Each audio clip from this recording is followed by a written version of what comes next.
ಆತ್ಮೀಯ H16 news ಅರ್ಥಾತ್ ಸಿದ್ದರಾಮಯ್ಯಗೆ ಸ್ವಾಗತ. ನಾನು ನಿಮ್ಮವ MI ಅಥವಾ ಮಲ್ಲಪ್ಪ ಜೋತಾವರ್. ಆತ್ಮೀಯರೇ, ಈಗಾಗಲೇ ಸಾಕಷ್ಟು ಮಾತಾಡ್ತಾ ಇದ್ದೀವಿ.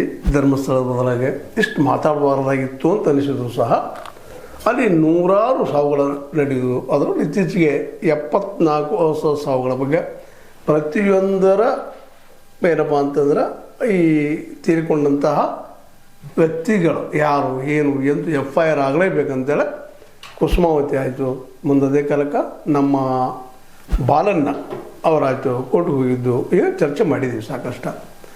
ಫೆಬ್ರವರಿ 3 ಡೇಟ್ ಕೊಟ್ಟಿದ್ದಾರೆ. ನೋಡೋರು ಅದೇನು ಡೆವಲಪ್ಮೆಂಟ್ ಆಗ್ತಾವೆ. ಆದ್ರೆ ಇಲ್ಲಿ SIT ಬಗ್ಗೆನೂ ಒಂದಿಷ್ಟು ಮಾತಾಡುವಂಥದ್ದು. ಜನ ಸರ್ಕಾರದ ಮೇಲೆ ನಂಬಿಕೆ ಇಟ್ಟಿರ್ತಾರೆ. ಸರ್ಕಾರ SIT ನೇಮಿಸಿದ. ಅದಕ್ಕೆ ಮೂಲ ಕಾರಣ ಚಿನ್ನಯ್ಯ, ಹೊಸ ಚಿನ್ನಯ್ಯ. ಆದ್ರೆ ಹಳೆ ಚಿನ್ನಯ್ಯ ಭೀಮ ನಾವು ಪ್ರಾಮಾಣಿಕವಾಗಿ 164 ಅಡಿಯಲ್ಲಿ ನನಗೆ ಫಸ್ಟ್ ಕೇರ್ ಅನಿಸಿತ್ತು. ಆ ಮೊದಲ ನಿರ್ಮಲಾನಂದ ಸ್ವಾಮೀಜಿ ಅವರ ಎದುರಿಗೆ, ಅದೇ ಕಾಲಕ್ಕೆ ಈ ನಮ್ಮ ತಿಮ್ರೋಡಿ ಅವರ ಎದುರಿಗೆ ಕೊಟ್ಟಂತಹ ಅನೇಕ ವಿಡಿಯೋಗಳು ನಾವು ನೋಡಿದ್ದೀವಿ. ಅದರಲ್ಲೆಲ್ಲ ನೇರವಾಗಿ ಇಲ್ಲಿ ನಡೆದಂತಹ ಘಟನೆಗಳಿಗೆಲ್ಲ ಈ ಧರ್ಮಸ್ಥಳದ ಧರ್ಮಾಧಿಕಾರಿಗಳು ಮತ್ತು ಅವ್ರ ಮ್ಯಾನೇಜ್ಮೆಂಟ್ ಕಾರಣ ಅನ್ನೋದನ್ನು ಸ್ಪಷ್ಟವಾಗಿ ಹೇಳ್ತಾ ಇರ್ತಾರೆ.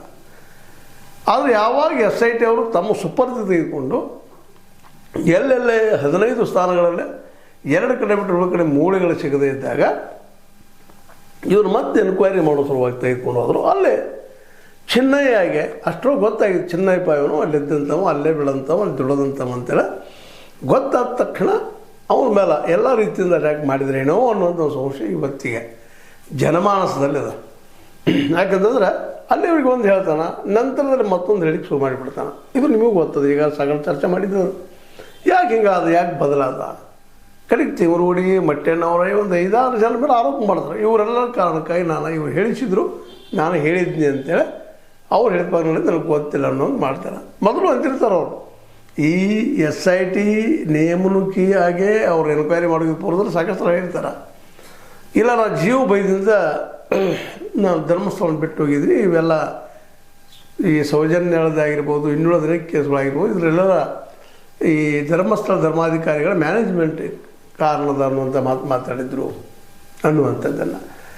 ಯಾಕಪ್ಪ ಅಂತಂದ್ರೆ ಆಗ ಹೇಳಿದ್ದು ಒಂದು, ನಂತರದಲ್ಲಿ ಹೇಳಿದ್ದು ಇನ್ನೊಂದು. ಅದು ಎರಡಕ್ಕೆ ಮಾತ್ರ ಒಂದು ಲಿಮಿಟೇಷನ್ ಹಾಕೊಂಡಂಥ ನಮ್ಮ SIT ಅವರು 4,000 ಪುಟ ಹೆಚ್ಚು ಕಡಿಮೆ ಅದು ಸಮೀಪ ಅಷ್ಟು ವರದಿ ತಯಾರು ಮಾಡಿರೋ ಇಂಟ್ರಿಮ್.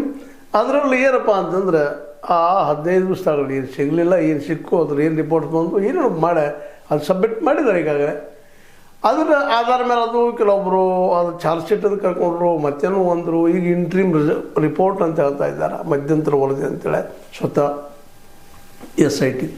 ಅದರಲ್ಲಿ ಒಂದು ಪಾಯಿಂಟ್ ಮೇಲೆ ಟ್ರಸ್ ಏನಪ್ಪ ಅಂತಂದ್ರೆ ನಾವು ಯಾರು ಸಲ ಸ್ಟಾರ್ಟ್ ಮಾಡಿದ್ವಿ 164 ಅಡಿಯಲ್ಲಿ ಅವರಷ್ಟು ನಾವು ಎನ್ಕ್ವೈರಿ ಮಾಡಿದ್ವಿ ಅಂದಂಗೆ ಅದು. ಬಟ್ ಸರ್ಕಾರದ ಆರ್ಡರ್ ಏನದಪ್ಪ ಅಂತಂದ್ರೆ ಕಳೆದ 20 ವರ್ಷಗಳಲ್ಲಿ ಏನು ಸಾವುಗಳಿದ್ದಾವೆ ಇದ್ರದ್ದೆಲ್ಲ ರಿಪೋರ್ಟ್ ತಯಾರು ಮಾಡಬೇಕು ಅಂತೇಳಿ ಅದು ಮಾಡಿಲ್ಲ ಅಂದಾಗ ಅನಿವಾರ್ಯವಾಗಿ ಹೈಕೋರ್ಟ್ಗೆ ಹೋಗಿರುವಂಥ ಬಾಲಣ್ಣವರು 74 ಕೇಸ್ಗಳು ಸ್ಟಡಿ ಮಾಡಿ ಅವುಗಳನ್ನ ಕೋರ್ಟ್ ಮುಂದೆ ಇಟ್ಟಿದ್ದಾರೆ.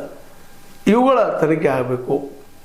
ಪ್ರತಿಯೊಂದನ್ನು 74 ಈ ಒಂದು ಏನು ಸಾವಾಗಿದ್ದಾವೆ ಆ 74 ಸಾವುಗಳ FIR ಆಗಿ ಹೇಗಾಯಿತು, ಏನಾಯಿತು, ಯಾರು ಮಾಡಿದರು ಅಂತಂದ್ರೆ. ಯಾಕಂದ್ರೆ FIR ಮಾಡ್ಬೇಕಾದ್ರೆ ಎಲ್ಲ ಎನ್ಕ್ವೈರಿ ಮಾಡಬೇಕಾಗ್ತದೆ. ಒಂದು ದಿನ ಬಿತ್ತಪ್ಪ ಅಂತಂದ್ರೆ ಒಬ್ಬ ವ್ಯಕ್ತಿ ಶವ ಆದಂದ್ರೆ ಪ್ರತಿಯೊಂದು ಯಾವರವ, ಯಾರ, ಏನು, ಎಂತೋ ಇಲ್ಲ ಸ್ವಲ್ಪ ಯಾರು ಗೊತ್ತಿಲ್ಲ ಅಂದರೂ ಸಹಿತ ಅವನ ಬಗ್ಗೆ ಮತ್ತೆ ಪಬ್ಲಿಕೇಶನ್ ಕೊಟ್ಟು ಮತ್ತೆ ಮಾಡಿ ಏನೋ ಮಾಡಬೇಕಾಗಿದೆ. ಅದು ಯಾವುದೂ ಇಲ್ಲದ 74 ಸಾವುಗಳನ್ನು ಹುಗಿದು ಬಿಟ್ಟಿದ್ದು ಅದ ಅನ್ನುವಂಥ ವರದಿಗಳಿದ್ದಾವೆ.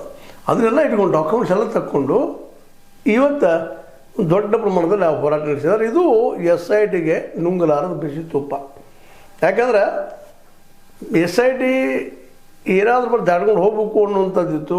ಮತ್ತು ಇದರಿಂದಿದ್ದಂಥ ಎಲ್ಲ ಕೇಸ್ಗಳಿದ್ದಂಥ ಶಕ್ತಿ ಏನದಲ್ಲ ಅವರು ಸಹಿತ ಕ್ಲಿಯರ್ ಆದವು, ಕ್ಲೀನ್ ಆದವು, ಅಡ್ವಾನ್ಸ್ ಟ್ರೀಟ್ಮೆಂಟ್ ಕೊಟ್ಬಿಟ್ರು ನಮ್ಮ ಹೆಗಡೆಯವರು. ಹೀಗಾಗಿ ಮತ್ತಷ್ಟು ಸಮಸ್ಯೆ ಸ್ಟಾರ್ಟ್ ಆಗಿಬಿಟ್ಟಿತ್ತು. ಅದು ಇವತ್ತು ಸ್ವಲ್ಪ ಹೊರಗೆ ಬಂದಿದ್ದಾವೆ ಈ ಮಧ್ಯಂತರ ವರದಿ ರಿಪೋರ್ಟ್ಗಳು. ನಮ್ಮ ದೊರೆರಾಜು ಅವರ ಮತ್ತು ನಮ್ಮ ಬಾಲಣ್ಣವರ ಇನ್ನುಳಿದವರ ಒಂದು ಪ್ರಯತ್ನದಿಂದ ಈ ಮಟ್ಟಣ್ಣವರ ಜೊತೆಗೆ ನಮ್ಮ ತಿಮ್ರೋಡಿ ಅನೇಕ ಹೋರಾಟಗಾರರ ಶ್ರಮದ ಫಲವಾಗಿ ಇವತ್ತೊಂದಿಷ್ಟು ಹೊರಗೆ ಬಂದಿದ್ದಾವೆ. ಅದರಲ್ಲಿ ಏನದ ಅಂತೇಳಿ ಅದು ಏನದಪ್ಪ ಅಂದರೆ ಕೇವಲ ಚೆನ್ನೈ ಸುತ್ತ ಗಿರಿಕೆ ಹೊಡಿತಾ ಇದೆ. ಅದು ಇದನ್ನು ಮುಚ್ಚಿ ಹಾಕುವಂಥದ್ದು. ಜೊತೆಗೆ ಈ 6 ಜನರನ್ನು ಎನ್ಕ್ವೈರಿಗೆ ನಮಗೆ ಕೊಡಬೇಕು. ಎನ್ಕ್ವೈರಿ ಅಂದ್ರೆ ಏನು? ಈಗಾಗಲೇ ನಿಮಗೆ ಹೇಳಿದಂಗೆ ಸ್ವತಃ ಜಯಂತಿ ಅವರು ಹೇಳ್ಕೊತಾರೆ, ಇಲ್ಲ ನನಗೆ ಕರೆಸಿ ಬೆದರಿಸಿದ್ರು, ಚಿನ್ನರಿಗಿಂದ ಬಡಿಸಿದ್ರು, ಸತ್ಯ ಹೇಳಂತೇಳಿ. ಅಂದ್ರೆ ನಮ್ಮ ಬಾಯಿ ಮುಚ್ಚೋ ಪ್ರಯತ್ನ ಮಾಡ್ತಾ ಇದ್ದಾರೆ ಎಲ್ಲರದು.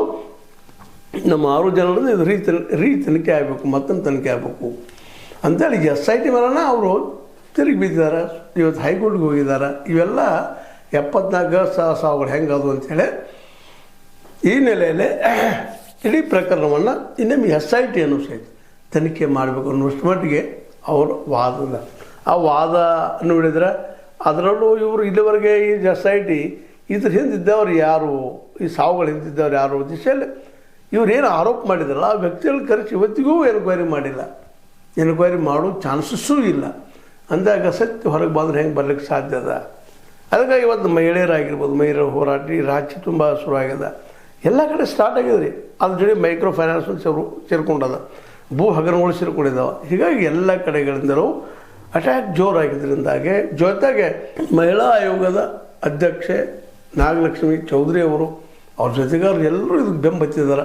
ಇಲ್ಲ ಇದೇನದಪ್ಪ ಹೊರಗೆ ಬರಲಿ ಅಂತೇಳಿ, ಸತ್ಯ ಹೊರಗೆ ಬರಲಿ ಅಂತೇಳಿ. ಇನ್ನು ಮುಂದಿನ ದಿನಗಳಲ್ಲಿ ಯಾವ ರೀತಿ ಇದು ರೂಪ ಪಡಿಬೋದು ಅನ್ನೋದು ಎಲ್ಲರಿಗೂ ಕುತೂಹಲದರೆ ಇದು ಆಗಲೇಬೇಕಾದಂತಂತೇಳಿ. ಅದರಲ್ಲೂ ಬಾಲನ್ ಅಂತ ಅಡ್ವೊಕೇಟ್ ಅವರು, ದೊರೈರಾಜು ಅನ್ನೋಂಥ ಅಡ್ವೊಕೇಟ್ ಅವರು ಇವತ್ತು ಸ್ಪಷ್ಟವಾಗಿ ನಾವು ಇದನ್ನು ಒಂದು ತಾರ್ಕಿಕ ಅಂತ್ಯಕ್ಕೆ ನಿಲ್ಲಿಸ್ತೀವಿ, ಗೆದ್ದು ತೋರಿಸ್ತೀವಿ ಅಂತೇಳಿ.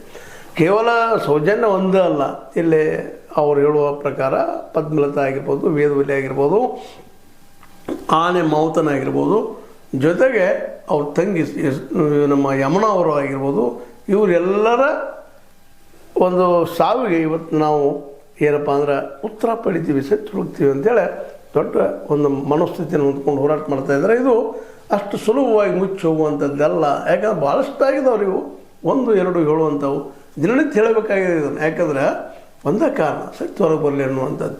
ಮತ್ತು ಇನ್ನೊಂದು ಕಾರಣ ಏನಪ್ಪ ಅಂದ್ರೆ ನಾವು ಅನಗತ್ಯವಾಗಿ ಹೆಗಡೆಯವ್ರಿಗೆ ಆರೋಪ ಮಾಡ್ತಾ ಕೊಡೋಗಿದ್ರು ಸತ್ಯ ಹೊರಗೆ ಬಂತಪ್ಪ ಅಂದ್ರೆ ಯಾರಿದ್ದಾರೆ ಇದರಿಂದ ಅನ್ನೋದು ಕ್ಲಿಯರ್ ಆಯ್ತಪ್ಪ ಅಂತಂದ್ರೆ ಸಹಜವಾಗಿ ನಮಗೆ ಏನಪ್ಪ ಅಂತಂದ್ರೆ ಜನಕ್ಕೂ ಆಯಿತು, ನಮಗೂ ಆಯಿತು. ಇದರಲ್ಲಿ ಅನ್ಯಾಯವಾಗಿ ಸೇರಿಕೊಂಡಂತಹ ಅನೇಕ ಯುವತಿಯರಿಗೆ, ವಯಸ್ಸಾದವ್ರಿಗೆ ನ್ಯಾಯ ಒದಗಿಸಿದಂಗೆ ಆಯ್ತು ಅನ್ನುವಂಥ ದೃಷ್ಟಿಕೋನದಿಂದ. ಹೀಗಾಗಿ ಒಟ್ಟಾರೆಯಾಗಿ ಇಡೀ ರಾಜ್ಯದ ಮಹಿಳೆಯರು ಜೊತೆಗೆ ಇದರ ಬಗ್ಗೆ ಅಭ್ಯಾಸ ಮಾಡಿದಂಥ ಇನ್ನೂ ಅನೇಕ ಕುತೂಹಲಿಗಳು ಇಲ್ಲಿ ಏನಾಗ್ಯದ, ಈ ಬೆಳವಣಿಗೆಯಿಂದ ಯಾರದಾರ ಅನ್ನುವಂಥದ್ದು ಈಗ ಎದ್ದಿರುವಂಥ ಒಂದು ವಿಷಯ. ಒಟ್ಟಾರೆಯಾಗಿ ಹೇಳುವಂಥದ್ದು ಏನಪ್ಪ ಅಂತಂದ್ರೆ ಎಲ್ಲ ಡೆವಲಪ್ಮೆಂಟ್ಗಳಿಂದಾಗೆ ಧರ್ಮಸ್ಥಳಕ್ಕೆ ಒಂದು ನ್ಯಾಯ ಆದಷ್ಟು ಶೀಘ್ರ ಸಿಗಲಿ ಅನ್ನುವಂಥದ್ದು. ಅದು ಶೀಘ್ರ ಸಿಗ್ತದಿಲ್ಲ ಗೊತ್ತಿಲ್ಲ. ಬಟ್ ಇವತ್ತು ಒಂದು ಏನು ಅನಿಸ್ಲಿಕ್ಕತ್ತಪ್ಪ ಅಂತ ಜನಸಾಮಾನ್ಯರಿಗೆ ಇದು ಮುಚ್ಚಿ ಹಾಕಲಿಕ್ಕಿಲ್ಲ, ಮುಚ್ಚಿ ಹೋಗ್ಲಿಕ್ಕಿಲ್ಲ. ಯಾಕಂದ್ರೆ ಇವೆಲ್ಲ ನಡೆದ ಘಟನೆಗಳು ದಾಖಲೆಗಳಾಗಿದ್ದಾವೆ ಮತ್ತು ಇದ್ರ ಹಿಂದಿರುವವರು ಯಾರು ಏನು ಅನ್ನೋದು ಇಷ್ಟರಲ್ಲೇ ತಿಳಿಯುವಂಥದ್ದು ಸಾಧ್ಯತೆಗಳು ಆಗಿದ್ದಾವೆ.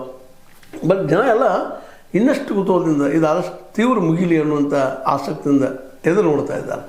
ಈ ಎಲ್ಲ ನೆಲೆಗಟ್ಟಿನಲ್ಲಿ SIT ಜವಾಬ್ದಾರಿ ಇವತ್ತು ಭಾಳ ಆಗಿದೆ. SIT ಕೇವಲ ಸರ್ಕಾರದ ನಿರ್ದೇಶನ ಅಷ್ಟೇ ಪಾಲಿಸದ, ಸತ್ಯ ಹೇಳೋದಕ್ಕಾಗಿ ಇದು ಒತ್ತಡಗಳು ಬರ್ತಾ ಇದ್ದಾವೆ, ನ್ಯಾಯಾಲಯ ಮೂಲಕ ಬರ್ತಾ ಇದ್ದಾವೆ, ಹೋರಾಟಗಾರರಿಂದ ಬರ್ತಾ ಇದ್ದಾವೆ. SIT ಇವತ್ತು ಹೆಂಗದಪ್ಪ ಅಂದ್ರೆ ಸತ್ಯವನ್ನು ಹುಡುಕಿ ಕೊಟ್ಟು ಹೋಗಬೇಕಾಗ್ಯದ. ಜೊತೆಗೆ ತನಿಖೆಯನ್ನು ಯಾರ ಮೇಲೆ ಆರೋಪ ಮಾಡ್ತಾ ಇದ್ದಾರೆ ಅವ್ರನ್ನ ಮಾಡುವಂಥ ಪ್ರಸಂಗ ಬರ್ತದೆ ಅನ್ನೋದು ಹೋರಾಟಗಾರರ ಮತ್ತು ಅದೇ ಕಾಲಕ್ಕೆ ಇಲ್ಲಿಯ ತಜ್ಞರ ಈ ಬಗ್ಗೆ ಅಭ್ಯಾಸ ಮಾಡಿದ ಜನರ ಅಭಿಪ್ರಾಯ ಆಗ್ಯದ. ಯಾಕಂದ್ರೆ ಯಾರು ಮಾಡಿದರು ಈಗಾಗಲೇ ಕೊಂದವರು ಯಾರು ಎಲ್ಲರೂ ಪ್ರಶ್ನೆ ಮಾಡ್ತಾ ಇದ್ದಾರೆ ಜನ.